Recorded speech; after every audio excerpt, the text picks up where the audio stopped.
tidak ada kurang satu apapun. Ya, oke.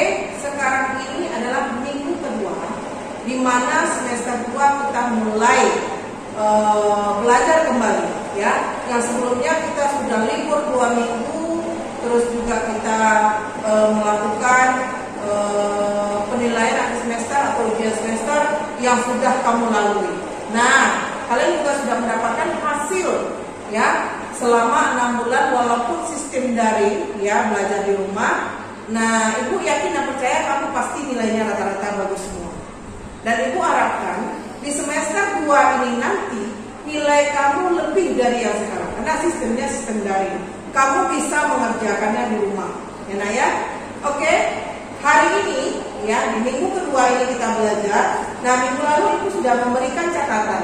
Minggu ini Ibu memberikan video yang mana mengenai bab 6 dengan judul penggerak dominan aktivitas senam lantai. Nah, kita tahu senam lantai itu adalah gerakan yang dilakukan di lantai dengan menggunakan, bisa saja dengan menggunakan matras, bisa saja dengan menggunakan papan lompatan atau papan titian atau sebagainya. Oke, kita masuk ke hal yang pertama. Senam lantai merupakan salah satu cabang olahraga senam. Ya, senam itu banyak terbagi ya. Nah, yang pertama senam lantai, yang kedua juga ada senam irama. Ya, ada namanya senam ritmik juga. Oke, lanjut. Senam lantai sering disebut juga dengan senam artistik. Ya, senam lantai ada 2. Yang pertama senam lantai tanpa alat. Yang kedua senam lantai menggunakan alat. Lanjut nomor 4. Contoh gerakan senam lantai tanpa menggunakan alat yaitu yang pertama squat lilin. Nah, nanti ada pada gambar. Ya, Ibu akan kasih gambarnya ataupun video ya melakukan squat lilin. Dengan cara kepala di bawah, kakinya di atas ya. Berbalik daripada kita berdiri sekarang. Yang kedua, berdiri dengan kepala atau handstand. Ya. Terus lanjut lagi nomor 4. Contoh gerakan senam lantai tanpa menggunakan alat. Ya.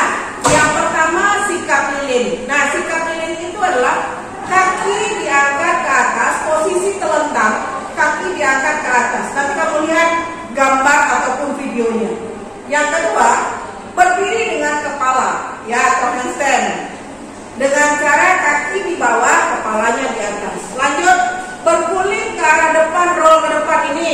Biasanya anak-anak laki-laki sering melakukan seperti ini, ya, dengan cara berguling ke arah depan.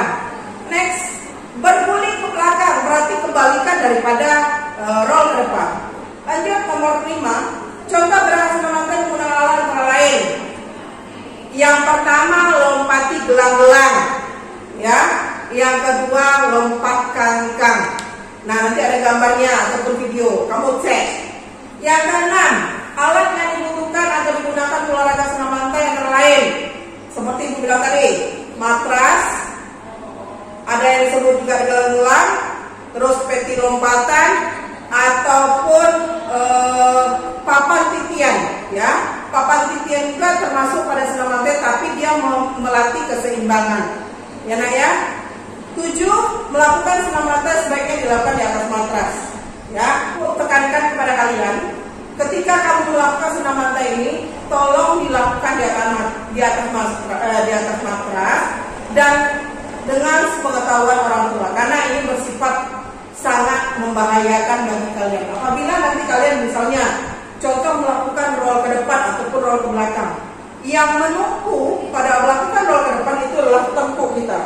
Apabila tengkuk ini ataupun pundak misalnya dalam keadaan tidak stabil, bisa-bisa mengakibatkan keselio. Next, manfaat dari matras yaitu dapat mengurangi terjadinya cedera pada saat melakukan gerakan, ya, pada saat melakukan gerakan. Nah, makanya guna matras itu, ya, pokoknya jangan pernah melakukan tanpa menggunakan matras. Next, gerak keseimbangan. Keseimbangan merupakan salah satu unsur pokok dalam senam lantai. Ini seperti tadi Ibu bilang, kamu melakukan keseimbangan dengan cara melakukan berjalan dengan papan titian. Nah, itu udah belajar di kelas 1 dan kelas 2, ya. Lanjut, salah satu bentuk gerakan keseimbangan senamata yaitu sikap lilin. Kalau di kelas 1, kelas 2 dia melakukan gerakan keseimbangan dengan berjalan dengan papan titian, ya, sikap lilin. Nah, tadi sebelumnya Ibu sudah ajarkan mengenai sikap lilin. Ingat, maksud dari sikap lilin adalah gerakan berdiri menggunakan tumpuan dengan pundak di kedua tangan di pinggang, ya, dengan pundak di kedua tangan di pinggang serta kedua kaki lurus ke atas. Nanti Ibu lihatkan gambarnya. Lanjut.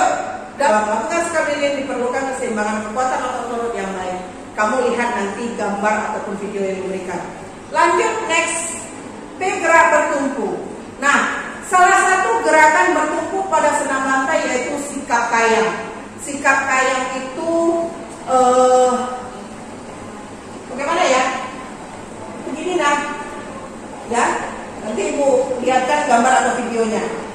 Lanjut, nomor 14. Kayang adalah sikap menekuk badan ke belakang sehingga membentuk tekukan seperti busur. Kalian tahu busur?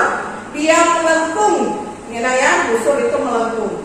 Next, pokok gerakan pada sikap kayang dimulai, ya, dari berbaring, terus terlentang, dan posisi badan diangkat ke atas dengan bertumpu pada kedua tangan dan kedua kaki. Ya, kamu lihat yang di gambarnya. Next, C, berpindah polakan dan putaran. Beberapa unsur gerak yang lain terdapat dalam senam lantai antara lain. Yang pertama, unsur gerak berpindah. Yang kedua, unsur polakan, dan yang ketiga, unsur gerak putaran. Kamu lihat di catatan. Nah, contoh berikutnya unsur gerak berpindah, polakan dan putaran pada senam lantai. Nah, pertama berguling ke arah depan, ya, berputar ke arah depan. Yang kedua berguling ke arah belakang, back roll, kebalikan dari pada roll ke depan. Yang ketiga sikap meroda. Lanjut, gerakan guling ke depan atau guling ke belakang adalah gerakan berguling ke arah depan atau berguling ke arah belakang dengan menggunakan matras, ya. Nah, seperti Ibu bilang tadi, tolong menggunakan matras. Lanjut, salah satu contoh gerak polakan berpindah yaitu melompati gelang-gelang. Nanti ada gambarnya edukasi, ya.